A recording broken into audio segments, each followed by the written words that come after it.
ಆಂಧ್ರಪ್ರದೇಶದ ಕರ್ನೂಲ್ ಹೆದ್ದಾರಿಯಲ್ಲಿ ಶುಕ್ರವಾರ ಮುಂಜಾನೆ ಚಲಿಸುತ್ತಿದ್ದ ಬಸ್ಗೆ ಬೆಂಕಿ ಹೊತ್ತಿಕೊಂಡು ಪ್ರಾಥಮಿಕ ವರದಿಗಳ ಪ್ರಕಾರ ಕನಿಷ್ಠ 20 ಜನರು ಮೃತಪಟ್ಟಿದ್ದಾರೆ. ಬಸ್ಸಿನಲ್ಲಿ 43 ಪ್ರಯಾಣಿಕರಿದ್ದರು ಎಂದು ತಿಳಿದು ಬಂದಿದೆ.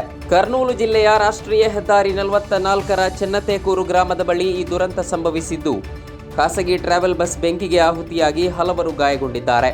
ಪ್ರಧಾನಮಂತ್ರಿ ನರೇಂದ್ರ ಮೋದಿ ಅವರ ದೆಹಲಿಯಲ್ಲಿರುವ ಅಧಿಕೃತ ನಿವಾಸ ಬದಲಾಗುತ್ತಿದೆ.